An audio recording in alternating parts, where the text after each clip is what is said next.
दोस्तों, आज की कहानी है सासू माँ मुझे उबकाई आ रही है, सब्जी आप संक दीजिए। दोस्तों, कहानी शुरू करने से पहले अगर आपने हमारे चैनल को सब्सक्राइब नहीं किया है तो सब्सक्राइब कर लीजिए ताकि आपके पास पहुंचे हर नया वीडियो। माँ, मुझे बहुत उबकाई आ रही है, प्लीज आप ये सब्जी संक दीजिए। मुझे इसे बनाने के नाम से ही उबकाई आने लगती है। पूजा ने मुंह पर हाथ रख कर कहा, तुम कोई दुनिया की नोकी सास की भाषा में अनोखी को नोकी बोलती थी।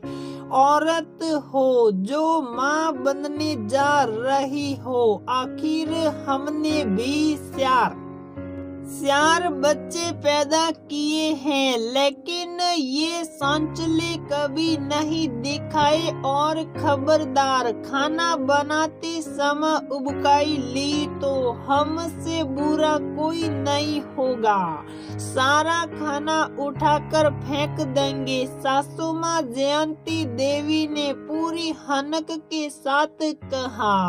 पूजा पहली बार माँ बनने वाली है, उसे उल्टी तो नहीं होती, लेकिन उसका हर वक्त जी मिस लाता रहता है। खाने में भी कोई चीज अच्छी लगती, बस हर समय कुछ चटपटा खाने का मन करता रहता। खाने बनाने जाती तो कुछ सब्जियों को सौंकते समय और अरहर की दाल की खुशबू से ही उबकाई आने लगती। उसे उबकाई लेते देख सासू माँ नाराज होने लगती तो पूजा कहती, पूरा खाना मैं बना लूंगी, बस आप सब्जी संक दिया करिए। सासू माँ उस पर भी नाराज होकर सुनाने लगती। उसकी तकलीफ कोई नहीं समझता। सासू माँ हर समय कहती रहती, काम करती रहो तो बच्चा आसानी से होगा। खूब सिलबट्टे पर चटनी पिसवाती, घर के सारे काम पूजा अपने हाथों से ही करती। सासू माँ उसकी कोई मदद नहीं करती। उस के मुंह से जरा सी भी आह निकलती तो यही सुनती, तुम कोई दुनिया की पहली नौकी औरत नहीं हो जो पहली बार माँ बन रही हो, हम भी बने हैं। ये सुनकर उसने अपनी तकलीफ बताना ही बंद कर दिया। ससुर जी फल वगैरह लाकर रख देते और कहते, बेटा फल और दूध जरूर ले लिया करो, जिससे बच्चा स्वस्थ होगा। सासू माँ कभी ना अपने हाथों से देती और ना ही खुद लेने के लिए कहती। पूजा कभी कभी ससुर जी के कहने पर खुद ले लेती तो भी सुनने को मिल जाता, मायके में कभी कुछ देखा नहीं है इसलिए टूट कर खाती हैं। ये सुनकर पूजा की रही सही खाने की इच्छा भी खत्म हो जाती। पूजा को इस समय हाजमोला खाना बहुत अच्छा लगता। वो पति से कहकर मंगवा लेती। एक दिन सासू माँ को उसके कमरे में तकिए के नीचे हाजमोला के पाउच मिल गए तो हंगामा खड़ा कर दिया। पूजा माँ बनने वाली थी। इस समय उसे लगता कि कोई थोड़ा सा ही सही पर उसका ध्यान रखे, लेकिन घर में एक ससुर जी को छोड़कर कोई नहीं था। वो भी पूरा दिन घर पर नहीं रहते। पूजा के साथ ही पूजा की ननद रिया भी गर्भवती थी।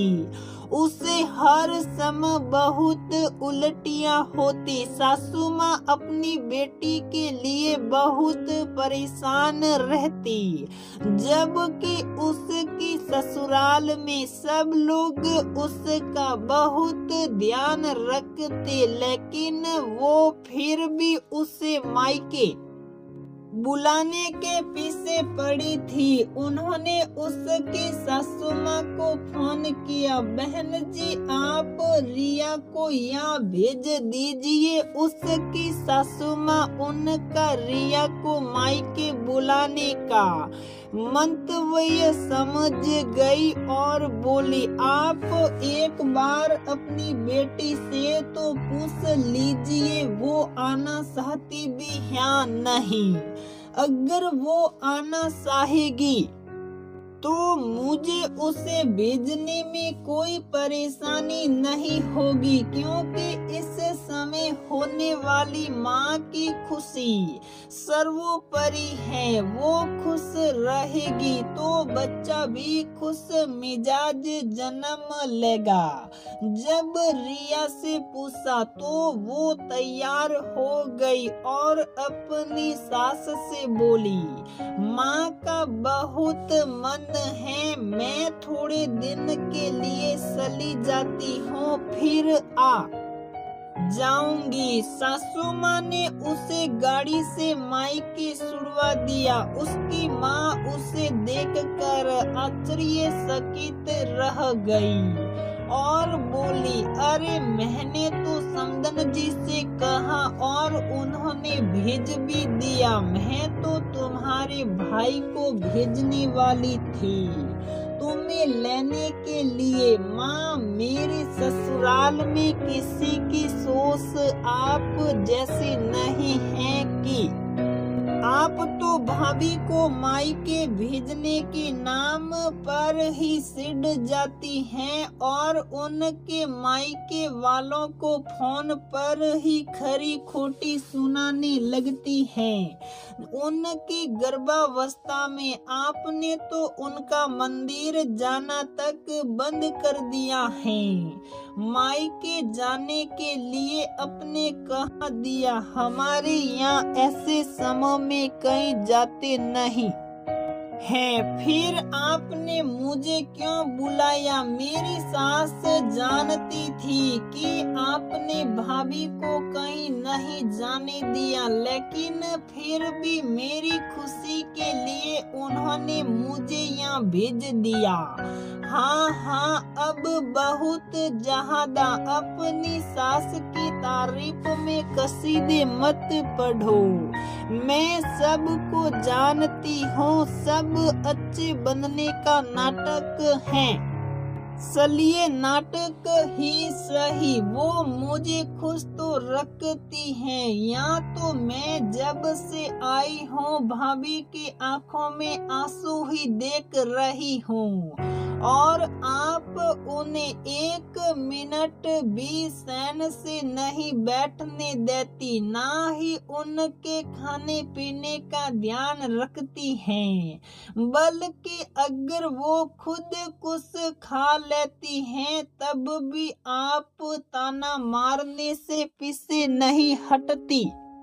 माँ, भाभी भी मेरी तरह माँ बनने वाली हैं, उन्हें भी वही परेशानियों का सामना करना पड़ रहा है जो मुझे है। फिर आप मेरे लिए इतनी ज्यादा परेशान हैं कि ससुराल से बुलवा लिया, जबकि वहाँ मुझे किसी बात की कोई कमी नहीं है, लेकिन यहाँ भाभी की तकलीफ कोई नहीं समझता।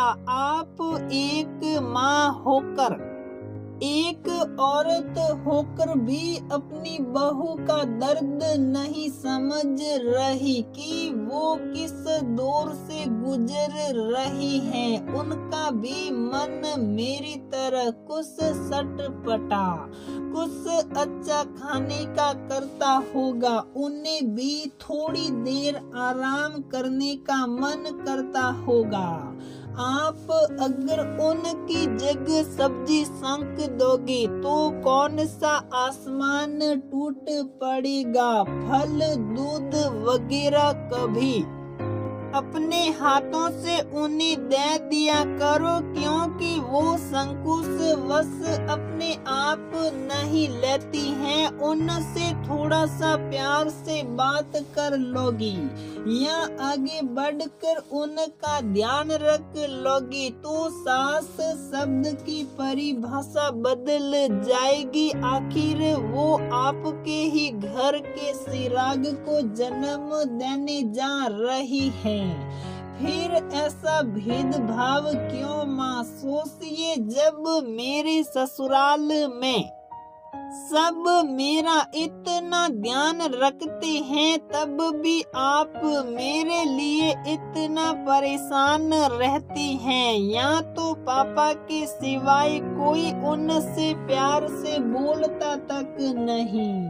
भैया को आप कुछ नहीं करने देती, उन्हें भी सुनाती रहती हैं। ज्यादा सर पर चढ़ाने की जरूरत नहीं है। ये क्या बात हुई? ऐसे समय में एक पति अपनी पत्नी का ध्यान नहीं रखेगा तो कौन रखेगा? मैं देखती हूँ आप दिन में उन्हें घड़ी देखकर सिर्फ 15 मिनट लेटने देती हैं और तुरंत उठा देती हैं। ये कहकर ज्यादा आराम शरीर के लिए अच्छा नहीं, या फिर होने वाली माँ ज्यादा सोएगी तो बच्चे पर बुरा असर पड़ेगा। मेरी सास तो मुझसे ऐसा कुछ कहती ही नहीं, बल्कि कहती है तुम्हें जरा भी किसी चीज की परेशानी हो तो सबसे पहले मुझे बताना। मुझे तो हर समय उल्टियाँ होती हैं, इस वजह से मैं तो कोई काम कर ही नहीं पाती। उसके बाद भी कोई मुझे सुनाता नहीं, बल्कि सब मेरा सहयोग करते हैं और मुझे हाथों हाथ लेते हैं। भाभी ने तो इस समय भी पूरे घर का काम अपने कंधों पर उठा रखा है। आज इस समय आप उनका ध्यान रखेगी तो कल जब आपको जरूरत पड़ेगी तो वो खुशी खुशी आपका ध्यान रखेगी। बेटा, मैंने तुम्हारे नजरिए से तो कभी सोचा ही नहीं, बस जो मेरे साथ हुआ वही अपनी बहू के साथ भी कर रही थी।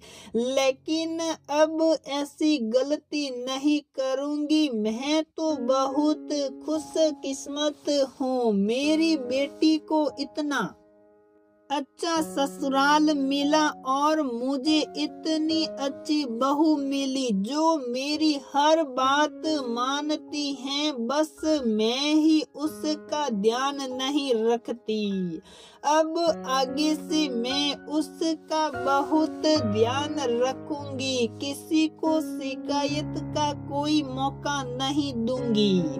जयंती देवी ने अपनी बेटी रिया से पूछा, तो ठीक है, अब मैं चली अपनी ससुराल, क्योंकि मेरी सास मेरा आपसे ज्यादा ध्यान रखती है। मैं तो बस आपको समझाने के लिए ही आई थी, क्योंकि मेरी सास ने कहा था वो दूर रहकर भी यहाँ की परिस्थितियों को समझ रही थी। आपको क्या लगता है हम किसी को बताते नहीं तो किसी को पता नहीं चलता कि हम अपनी बहू बेटियों को कैसे रखते हैं। ठीक है, अब आगे से किसी को कोई शिकायत का मौका नहीं दूंगी। जयंती देवी ने आगे बढ़कर अपनी बेटी को गले लगा लिया। तब तक बहू पूजा भी चाय लेकर आ गई थी और उसने अपनी ननद का सारा वार्तालाप सुन लिया था। वो भी चुपचाप अपनी सासू माँ और ननद के गले लग गई। पूजा ने अपनी ननद रिया को धन्यवाद कहा और बोली, दीदी आप बहुत अच्छी हैं, हर ननद आपकी तरह नहीं होती। मेरी भाभी भी बहुत अच्छी हैं, इसलिए तो मुझे आना पड़ा। और तीनों लोग हंसने लगी। दोस्तों, देखा आपने किस तरह एक बेटी ने अपनी माँ की गलत सोच को बदल दिया और माँ ने अपनी गलती मानकर उसमें सुधार कर लिया।